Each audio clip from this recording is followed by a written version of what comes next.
I don't believe in just rounding up people and sending them away, but I do understand one thing. In 1986, a Republican president, President Ronald Reagan, tried to have an amnesty program. But one of the critical things that was supposed to happen with that program was that we secure our borders and enforce our laws. And to this point, we have not done that. I believe in this. I believe that we need to understand that America is a constitutional republic. And if we don't respect the rule of law here, if we don't protect our borders, then we will lose this country.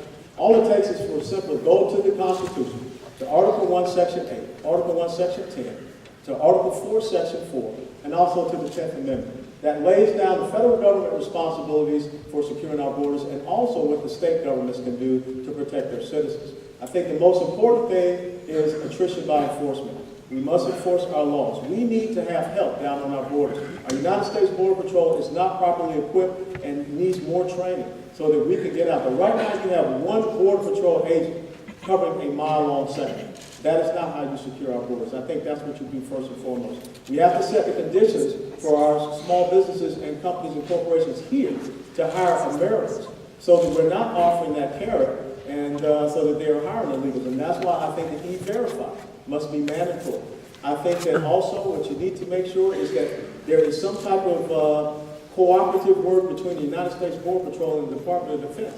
Because I think it would be great if we could get soldiers and Marines who have been in Iraq or Afghanistan or wherever, done Border Patrol type of operations, and laterally transfer to the Border Patrol and bring those skill sets there as well.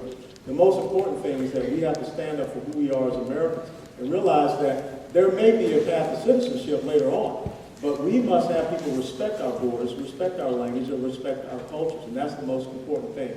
Right now, along our borders, there is a war going on, ladies and gentlemen. If we don't deal with illegal immigration, it is a multi-headed hydra that affects our national security, it affects our education systems, our healthcare systems, it affects our economy, and it affects... I think your question was, do you support a path to citizenship? I didn't hear an answer, so maybe in the rebuttal I can give an answer on that. But the way I view it is that we are a nation of immigrants. That's a positive thing. Everyone in this room can trace their ancestry back to somewhere else. Maybe Native American, but many of us more recent. My grandparents came here, but when they came here to escape what ended up being the Holocaust in World War II. And but for the grace of God, I wouldn't be standing here today. And when they came here, they were sponsored by family members, so they weren't a burden on this country. They learned English as their language, so they knew that was the way to get along and advance themselves. They got an education, and they worked hard, and they put all the successive generations to school.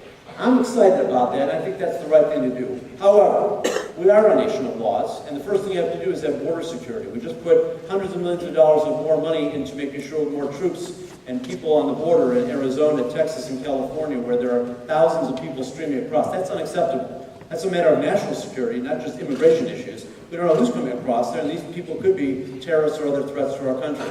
Number two, people come here for a better life. But what they do is they get hired by employers who are hiring illegal aliens. That's unacceptable.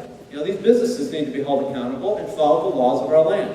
And number three, as to your specific question, I don't support amnesty, so no, I don't think there should be a path to citizenship when you break the law. But maybe what we can do is consider, if you did come here illegally, you pay a fine for breaking our laws, you learn English, you go to work, you pay taxes. If you ever break the law in this country while you're here under that status, you're out.